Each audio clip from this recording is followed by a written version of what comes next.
Hello, everybody, and welcome to this ValuesJam deep dive conversation into the topic of happiness on International Happiness Day.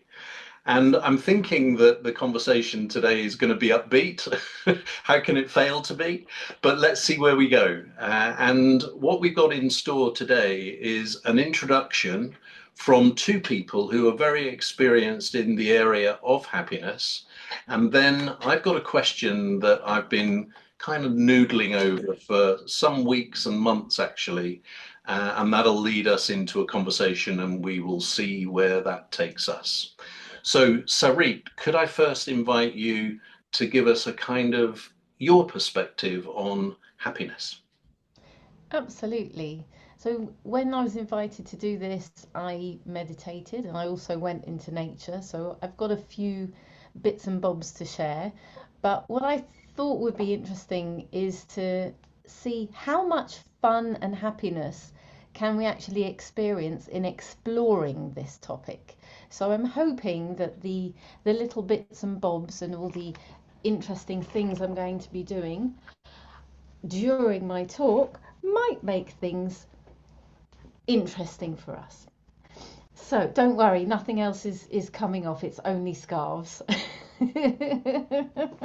I wasn't sure where you were going with that. Let's have fun. Exactly. Something I close. know that's no, that's why it's scarves. It's scarves. We have to be safe. We have to be happy.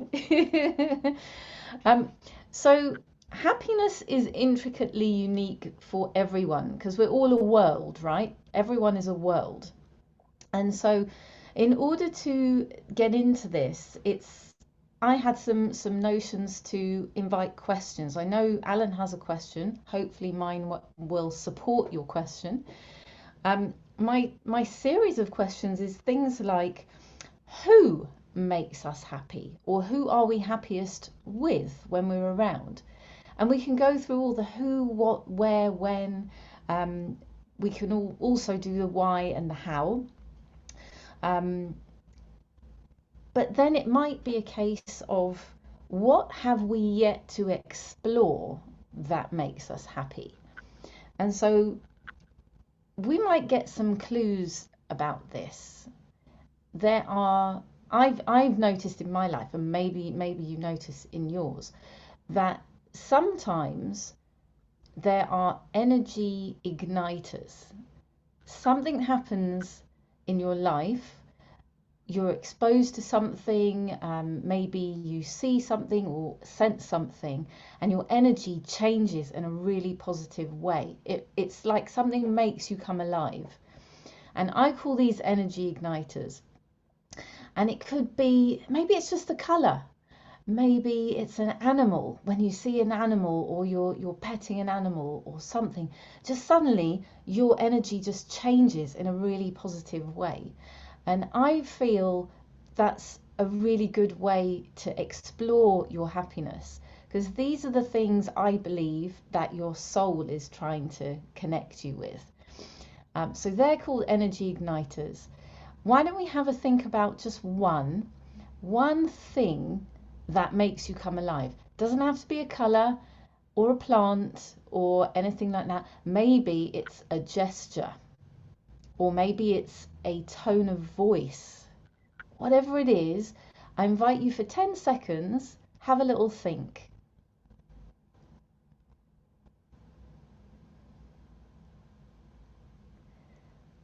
Oh, it's time to take off another scarf so you can see what else is going on here.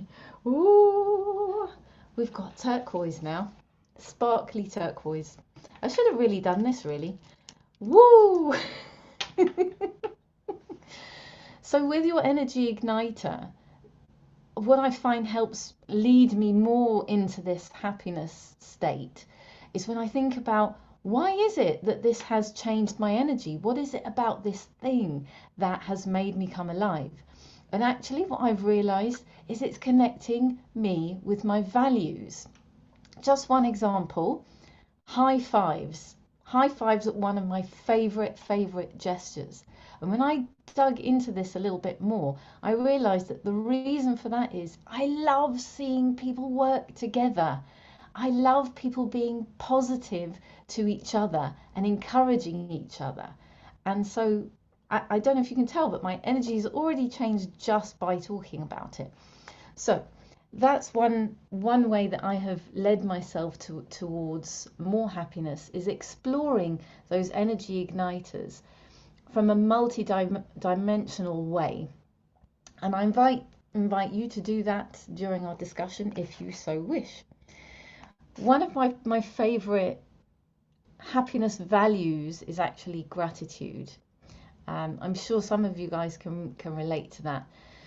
Gratitude enables me to be happy with what I have and where I am, even if in reality it's not a situation that I really am happy with. Gratitude enables me to explore what's going right for me in any given moment, and to identify that actually there are millions of miracles going on at any one time. Things like having 2 million parts of your eye in order for it to work properly. So if you wake up one morning and you're fortunate enough to be able to see clearly out of both eyes, that's 4 million miracles, 4 million things going right. I'm not going to go into gratitude too much more. I have a habit of doing that because I wrote a book on it, but I do want to get through the other bits that came up for me. So happiness, I feel, is really about following your heart. But what does that actually mean? What does following your heart mean? So I mentioned about the positive energy igniters, but the other way is to connect with your soul, and I do that through meditation. Your soul will guide you to what makes you happy. Because as we start off in life, we're babies, and our parents or guardians are all about, let's make sure that the child is happy. But later on, somewhere down the line, that just kind of gets, it's all about needing to do, isn't it? It's all about needing to do things, and not about being, and not about exploring the happiness. And I really feel like happiness is an inside job. I know that, advertising and society can often tell us that it's external, and that in order to be happy, you need this product, or in order to be happy, you need to be doing this in your life. But I really believe it's an inside job. And with that in mind, I will just finally share what Mother Earth messages came through. So she said to me that things that make us happy are reflecting off something within us already. They are matching a desire within us. Their high vibration matches that high vibration within us. And ultimately, what makes us happy does so because it evokes a feeling of love. And science backs this up when we talk about happy hormones. Oxytocin gets triggered when something makes us happy. So this thing that we see, it basically awakens us. And I feel like that's a really simple way of putting it. I think I've had my 5 minutes. Alan, what do you think? Oh, you're muted. Oh. I think that was a great 5-minute intro. And just to share something that energizes me, or the igniter that I think of, is a smile. When I make eye contact with somebody and they're smiling, it just gives me extra energy. So that's what came to my mind. Thank you for that. And Elia, I'm sure there will be some touch points that are very similar in terms of what Sarita has mentioned. And knowing you, I'm sure there will be some things that are different as well. So let's hear your perspective. Of course, and thank you, Alan, for having me with you. What a wonderful day to spend, World Happiness Day. So I just arrived in Greece, actually. This is my happy place. I flew in yesterday from all the way from Colorado to give a couple of keynotes next week on happiness, actually, and wellness. And I will attempt to do it in Greek So far, every talk I've given around the world has been in English. Every time I speak in Greece, actually, has been in English. But I'm getting close. And if I can do that, that would be one of my happiest achievements, actually, if I can come back to the old country and actually give it in my native tongue. Um, so speaking of Greeks, happiness has been around for a very long time. We can go back over 2,500 years ago when the great Greek philosopher Aristotle said the following about happiness. He said, happiness is the whole purpose and meaning of life. Powerful statement by itself. And then he went on to say, and it's the whole aim and end of human existence. Wow, think about what he just said, right? Um, and you know, as I travel the world and speak about wellness and happiness and so on, one of the questions that I ask the audience before I even start my presentation is this: if you were to ask any parent, regardless of ethnicity, nationality, religious affiliation, socioeconomic status, gender, and all that, what would you like for your children? What is the answer to that question universally? And inevitably, I say, I just want them to be, and I take the mic and stick it to the audience, happy or healthy and happy. So my thought is, if it's so easy to answer that for our kids who are the most vulnerable, and we have a responsibility to raise them, to protect them, and to guide them, and to teach them, and so on, shouldn't that also be the case for ourselves as adults? So Sarit is right. I feel like there's a disconnect. We're so easy to say that for our kids, and yet when it comes to us, somewhere along our developmental years, that begins to take I don't know, it's almost like it's sidelined, like other things become more important, and our happiness begins to go farther and farther back in the list of things, right, to achieve in life, whether that's your education, to get married, to have a family, to make money, to do all that stuff. And as life goes on, at some point, most of us face some kind of a crisis, whether it's a health crisis or a financial crisis or a relationship crisis, that is also meant for us to level set, to bring us back to our core and to our path. And I love, Sari, that you talked about gratitude. What I want to add to the gratitude, it's easy to be grateful when things are going well in life. All of us in this call and people listening, we can write on our gratitude journal 3 different things per day for a full year and never repeat ourselves. Just we do the physical, just like Sari talked about. But life is not that way. Life is challenging. Life is difficult. Life has setbacks. And my core belief is that we are all graduates from the University of Adversity, all of us. And the older we get, gray hair here, the higher the degree, because we've lived in this world long enough that we have faced an increased adversity.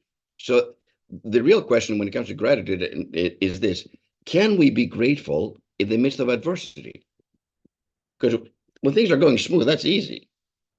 And I am here it's my experience anyway, that we can.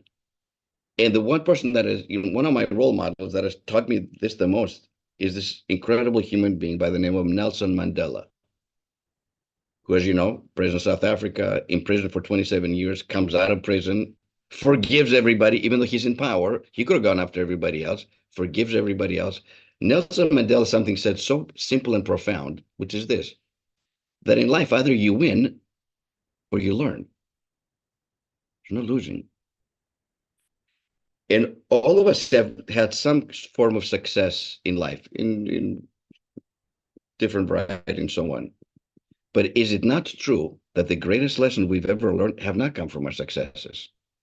At least for me personally, the greatest lessons in life that I've learned have come from what at the time seemed to be a frailty, human weakness, a mistake, something that didn't go our way, a setback, right? Now, when you're going through it, it's tough. It actually kind of sucks, actually. But when you go through that and you come out to the other side and you're able to reflect back and say, you know what? I know exactly why that happened to me now, because that has helped me become the person that I am today. So therefore, I'm actually grateful for what took place. Not when I'm going through it. I mean, that would be unusual for someone to be going through hell and say, I'm so grateful that I'm going through hell. But afterwards, in retrospect, you can look back and say that. So for me, gratitude is a key to happiness. I think it's human nature when we're going through challenges to say, why is this happening to me? Right? That's very common. Why is this happening to me? Poor me, right? And we kind of go into victim mode. And I was speaking as a clinical psychologist for 20 years in private practice. I've seen thousands and thousands of people. So that's a very common thing that I've experienced with my patients. And I know it myself too. But what if we were to change slightly that statement and say, why is this happening for me? Now we go back to what Nelson Mandela said. Instead of to me being victim, for me opens up the door for some self-discovery. And that self-discovery, when you do it and you learn these things about yourself in the midst of darkness, in the midst of adversity, or doing shadow work sometimes, if you will, you come out of that, you say, man, I'm so grateful for that challenge. So that's as far as gratitude is concerned. And the one last thing I would say, I know my 5 minutes may be up. If it is, cut me off. If not, if I have an extra minute, is the relationship between happiness and kindness. And Ellen and I, presented and spoke at the World Kindness Movement conference last October in Palermo, Italy. To me, kindness and happiness are interconnected. You can't have one without the other, basically. Because happy people by nature perform acts of kindness all the time. And not random acts of kindness, by the way, but deliberate, conscious, and mindful acts of kindness. On the flip side, when we do those things, guess what happens? The drug dealer, the best drug dealer in the world, the human brain, you talked about oxytocin, serotonin, dopamine, and endorphins. All the chemicals are getting released because you're so content. So I think with kindness and happiness, everybody wins. And the giver obviously wins because it's beautiful. The receiver wins. The two of them together collectively win. And then the fourth win is, I think, the people that are observing this beautiful exchange of love and connectivity, they also win because they get inspired to then go out and perform acts of kindness themselves. So that's my 2 cents to begin with. And thank you. Thanks, Elia. And actually, while I was listening to the both of you and I was thinking about Janet, an idea came to me, Janet. So I've got an invitation or a choice for you, actually, right? So as I was listening to these two guys, I was thinking, am I really going to go into the question now? Or wouldn't it be interesting to hear Janet's equivalent of what she's just heard from the other two guys? Now, I understand that you're not at all prepared to do that. And so I guess if there's an in between, which is what thoughts come top of mind for you, having listened to the first two guys, in order to get us a step further into this topic, then please take the opportunity to share with us. If you'd prefer not, then I'd just like to make a couple of comments and then I've got a question. So which would you like to choose, Janet? Well, I will happily take your challenge and answer the first question. Thank you both so much for sharing your perspectives, both very different perspectives, but both resonated with me. I've found throughout my life that happiness had a lot to do with releasing those things that are not serving me. And just recently in my life, I've learned that lesson by releasing relationships that do not make me happy and knowing when to release them. The key to life, in my opinion, is passing up good things for great things. And the wisdom is in knowing the difference between good and great. Today, I was with my mom at the grocery store, and she was sitting in the car, and I went to get water. And as I got out of the front seat, I looked over, and there was a shopping cart all by itself, just rolling away. So I hurried up and I ran and I got it and I saved it from hitting a car. And I turned around and I'm walking back to the grocery store and I look over and my mom was watching me do that. It's a really good illustration of like being kind how it helps the person being kind, helps the person with the act is being acted upon, but also the person watching. Because when I got back in the car, mom said, "Wow, I saw you do that." And that really inspires me. The next time I see a cart just kind of randomly sitting there, I'll take it with me instead of just not noticing it and leaving it there.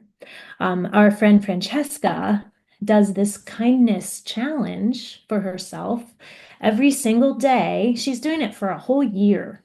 And I can't see her ever putting it down. But anyway, every day Francesca is doing something kind. And sometimes when I watch, she does that kindness for herself. And I just love that because, we always think about giving kindness away, but being gracious with yourself is another form of that kindness. And I see her happiness just kind of exuding everywhere. And every day I see her continuing with her challenge, the more I feel inspired. So that's really what I'm taking away from what you had to say. I'm really, really glad that I came today. I didn't know that I would be the one.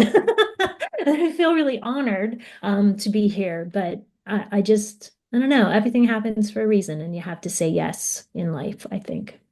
Great, thank you very much, and an extra special thank you for the fact that you did that off the top of your head, whereas the other two guys knew what they were going to be talking about. And actually, there's a couple of things that I want to pick up on that have been mentioned. So, Ela, you talked about successes and failures, and you went on to explain how rewarding and valuable the failures often are. And it makes me remember how these words are really rubbish words, I think. Success and failure, for me, are far too judgmental, and it's not true either most of the time. And the reason I say that is because failure is, in my experience, just a difference between expectation and reality. That's all it is. And yet, what we do is we brand it failure and then we feel bad about it. And there's absolutely no reason to do that.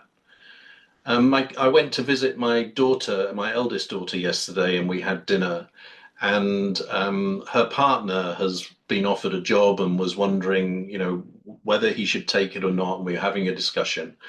And Lucy said to me, "Dad, do you ever regret any choices that you made in your professional life around jobs that you took or didn't take?"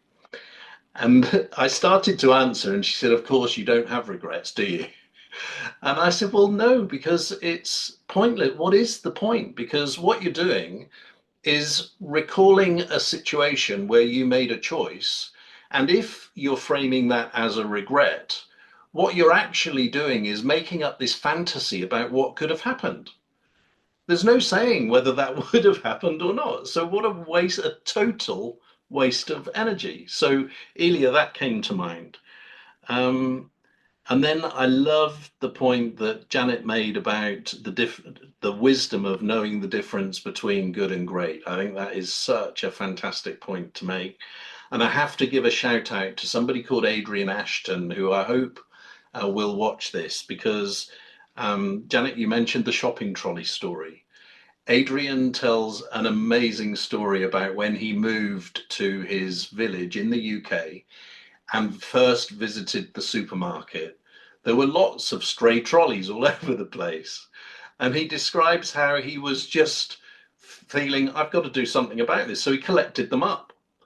And the next time he went, he collected them up. And the next time he went, there were fewer, and he collected them up. And he said, now nobody leaves their trolley. Everybody takes their trolleys back. And so this is about the ripple effect that Elia referenced as well. And then, Sarit, just to finish with you, this whole piece around whether it's an event or an icon or a person or a memory, and being able to maybe have that in your back pocket so that when you want to take it out and give yourself a boost of happiness, you can do that. So that's something that I'm taking away from this conversation already. Oh, and then one more. Sam, my son, when was this? This was last November. We were together And he said, Dad, I've never told you this before, but when I was around about 8 years old, I remember us being on the Underground in London, and you told me to stand up and give up my seat for a lady. And I remember how angry I was with you because I felt embarrassed and I didn't understand why you would make me do that in front of everybody. And then he said, but it's one of the best lessons I've ever learned. And thank you. So sometimes we don't actually realize what we're learning at the moment in time. It's only later, maybe, that it does translate into wisdom. So the question that I have is this: is happiness a destination or a journey? And what difference does it make to the mindset that we need to adopt? And please feel free to kind of let that sink in for a bit. Silence is completely fine. And then when anybody's ready to make a first comment, then feel free to do that. Do you mind repeating the second one, please? Yeah, so is happiness a destination or a journey? And depending on the answer, what difference does it make to the mindset that we need to adopt? Thank you. So, I mean, happiness is a journey for the most part, I think. I even have that saying in my office in Colorado. Although being here in Greece, in my hometown, my home village, it is a destination because when I come here, I'm the happiest. But for the most part, really, it's a journey.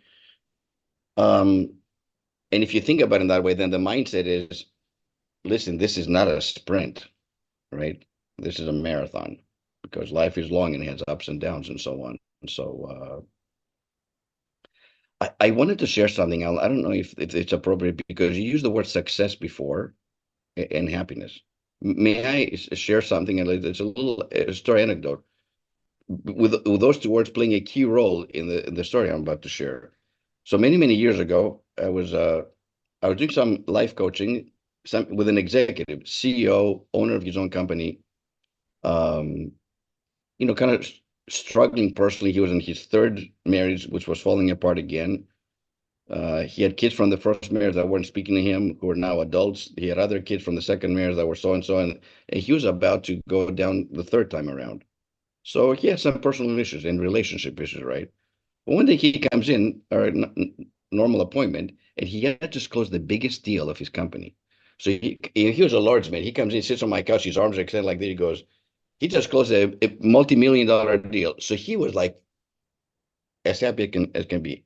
And he looks at me, he goes, Ilya, success is happiness. Just like that. And I looked at him, let's call him John. That wasn't his real name.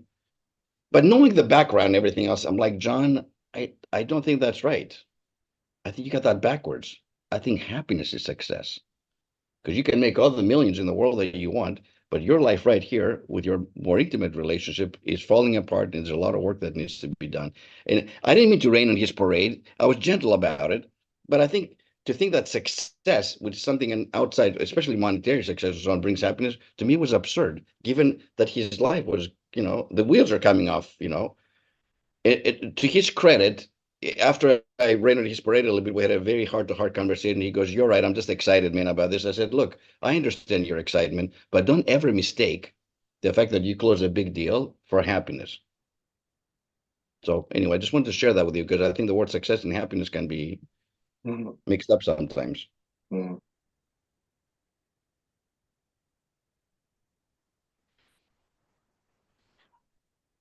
Sarit?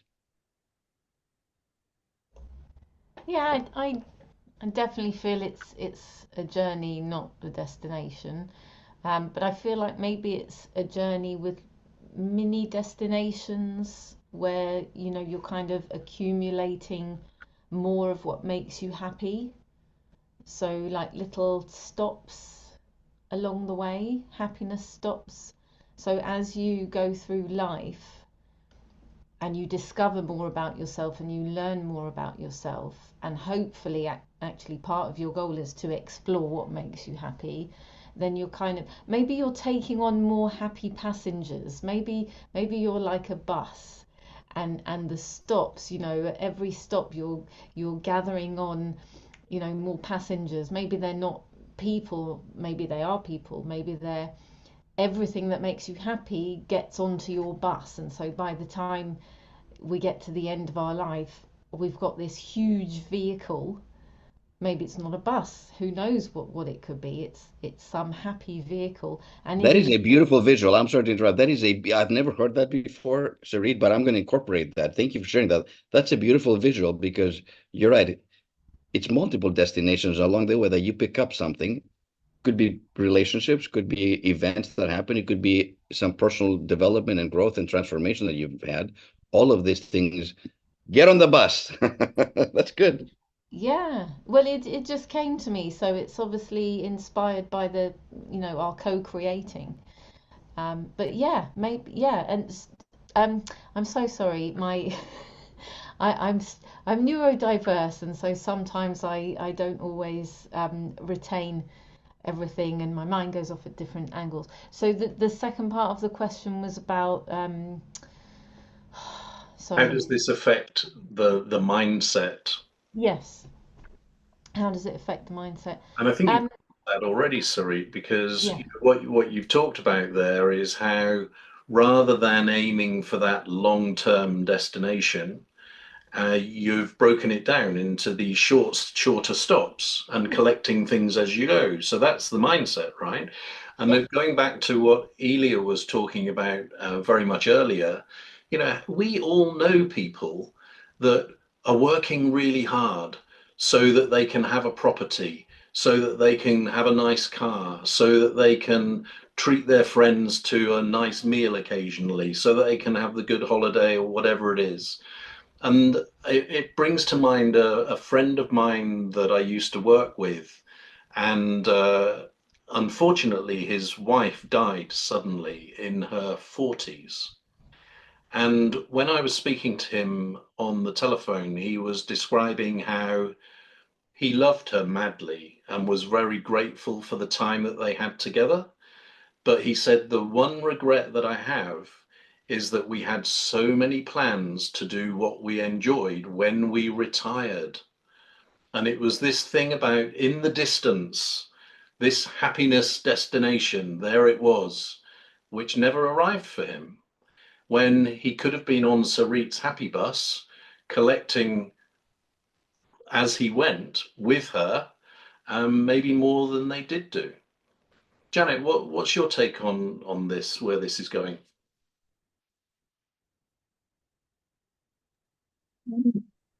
I was wondering if I could come back to Sarit and ask about the mindset piece. Could you just expand on what sort of a mindset you need to have there? Yeah. So I guess it's about firstly letting go of perfection. And it's about being really flexible about what makes you happy, and also being open to what could make you happy. But then if we're thinking about the vehicle traveling and the stops along the way, I think that's about curiosity. Mm. I think that's where the energy igniter work that I do comes in, because you take the time to dig into those experiences and understand what is it about the high five that makes me feel so happy and makes me feel so alive. So curiosity and exploration and adventure. But I definitely agree with Elia. Kindness definitely needs to be there, because on days when you can't be grateful or you can't be happy, you just gotta love yourself. You just gotta treat yourself with compassion. Otherwise, the bus stops or sinks in the quicksand or something. Does that make sense, Janet? Yes, it resonates with me. I used to lie in the grass and with my arms out like this occasionally, And just like Louise Hay used to say, she said, do that, put your arms out like this and say, makes me want to cry. I'm open and receptive to all the goodness in the universe. And then I would like bring it in.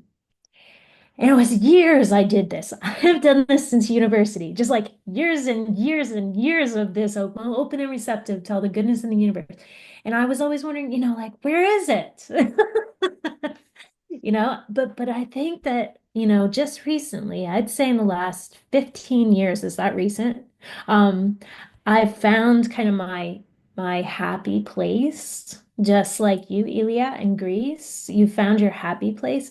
This place where I am was like, it's amazing. I can't tell you how many parades I've been in. Not just watching the parade, I'm in it dancing with this red scarf. And I don't even care. I don't care what anyone thinks, but they all look for me to dance up Main Street. And to me, the last 10 or 15 years have flown by because of how happy I've been and how I've been living in this moment, not thinking, someday I'll retire and move to a place like Safety Harbor. Someday I'll do that thing, but I'm actually doing that thing. And while I'm doing it, I do notice everything. So I started writing every day. I paint every morning. I get up and I go to the sunrise every day. Because I can, when I lived up north in Canada, the sunrise was fine every now and again. It was beautiful where we were. But being here, the sunrise, it brings me, what did you say? I come to life. So coming to life, isn't that an interesting expression? I've never thought of it that way before, just like coming to your life and being present. It really is, when you're young, people tell you what will make you happy. And eventually you learn what you say is happiness. And I think it is a destination to some degree, but you have to always realize that maybe happiness will be a journey again, because maybe this isn't your happy place after all the years, right? The things here in the US are changing. So where should I go to be happy? And the place I go today is here with all of you. And connecting this way really is inspiring for me, because when you're in a place where everyone around you is fearful, it's wonderful to be hopeful and to know you're not alone. And thank you for sharing your neurodiversity, because same here. Yes, I see you and recognize you. So it's an exhale for me. I really appreciate you. Thanks for having me here. That's what I have to add. Thanks, Janet. And you're making me think, the question about the destination or the journey, there's another element that's not included in the question, but listening to what you guys have been saying makes me think that actually happiness is not out there in the universe and you bring it in. It starts on the inside and you put it out. And sometimes it bounces back, right? Because there is a lot of choice around happiness. So for instance, one of my core values is enjoyment. And my definition of enjoyment is to remember how lucky I am to be doing whatever I am doing. And whether that's washing the dishes or tending to the yard or going to a great soccer match or being in a Michelin star restaurant, it doesn't really matter. It's like, just remember how lucky you are to be doing all of those things. And that, for me anyway, makes a big difference. As I was listening to you, and Jen, thank you for saying either you're in your happy place in Greek. I thought, is that really true? I would say this is my happiest place, but the happy place is really wherever I am, right? And happiness is a choice, but it's also a skill set. Happiness is definitely an inside job, and self-care, self-forgiveness, the ultimate act of self-compassion, all those things contribute to our happiness. And if we do all those things, And we are surrounded by toxic people. Talking about coming out of a relationship, this will definitely erode and undermine our personal health and happiness.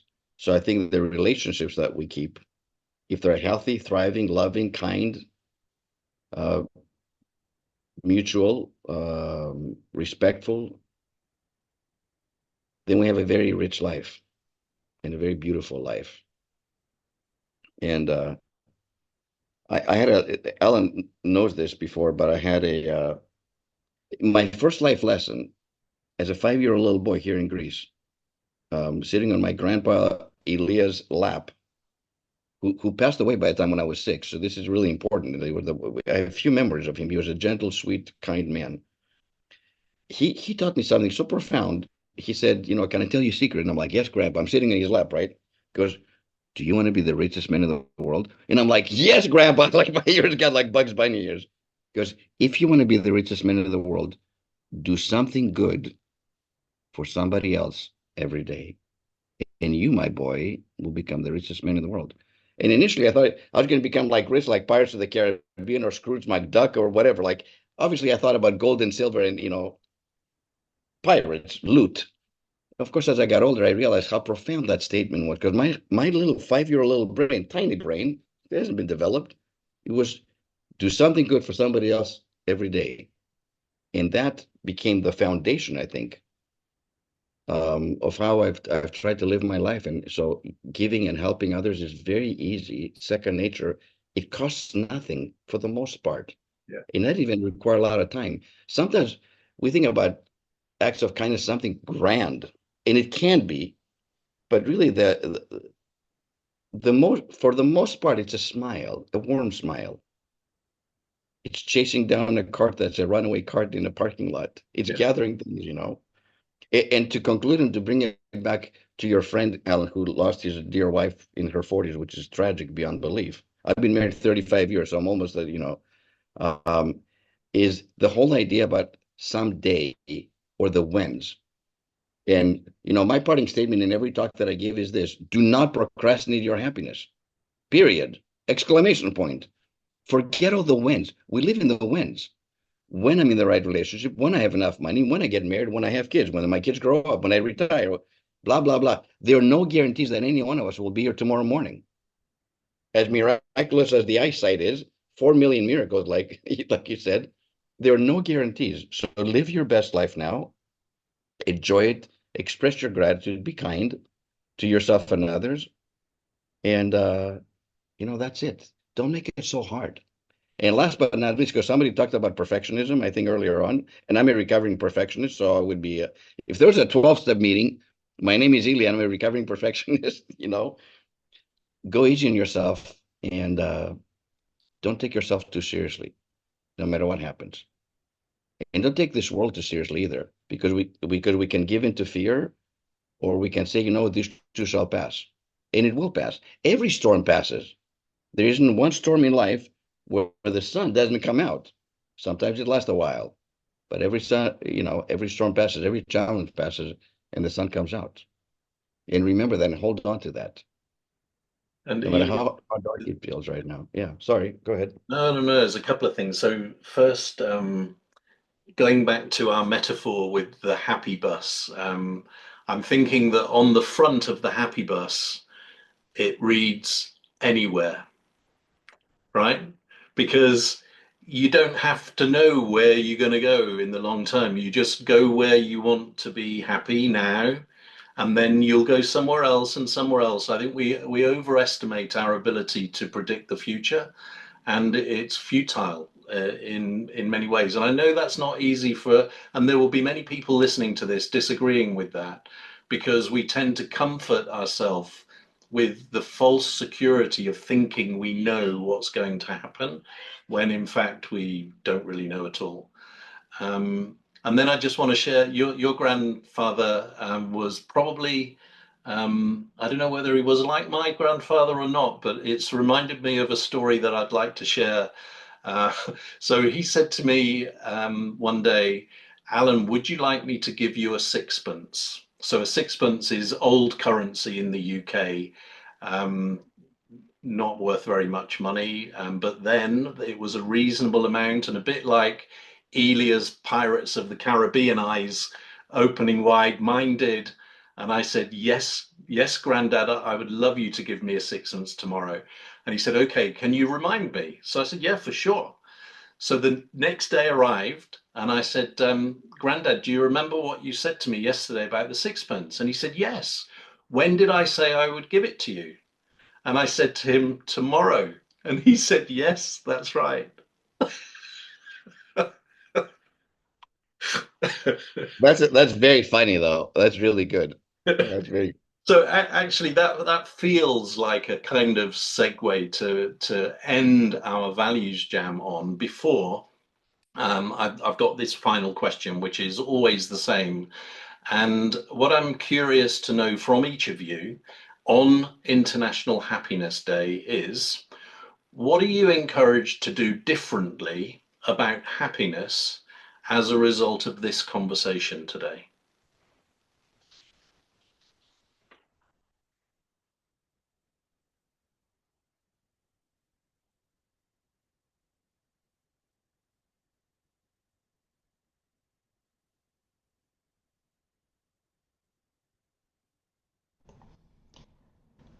As you were talking earlier, it did actually spring to mind straight away, or it might have been actually when Elia was talking, that from now on I want to invite more happiness into my life as it is.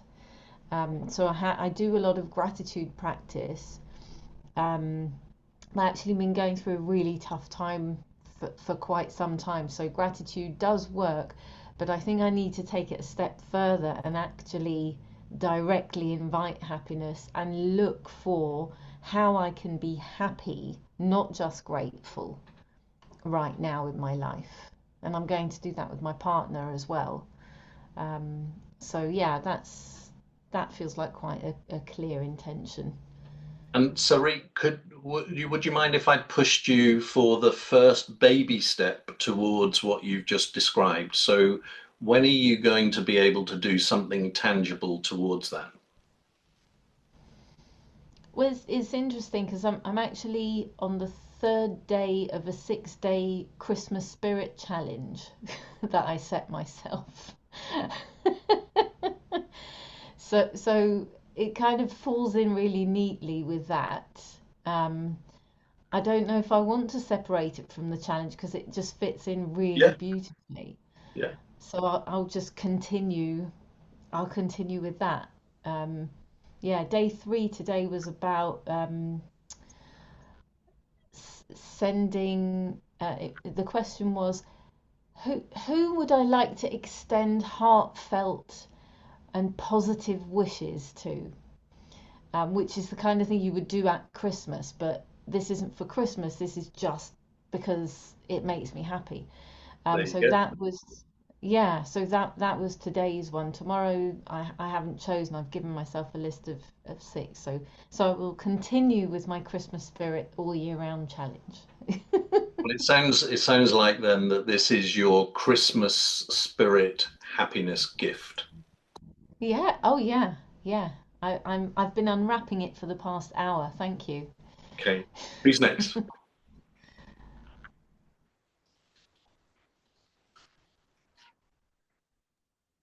Ladies first. Janet, go ahead.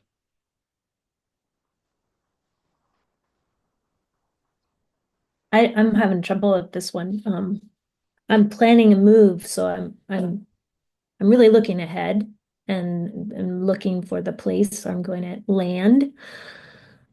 So I want to temper that future thinking with, I don't know, enjoying today, I think. I mean, I'm madly looking for homes, but maybe I don't know I don't know. I'm not sure. I'm not sure. Okay. We might be able to help. Let me try first. So if you got off this call and one of your best friends called you and said, "Oh, what have you just been doing?" Oh, I've just been on this deep dive into happiness. Oh, really? What was your key takeaway?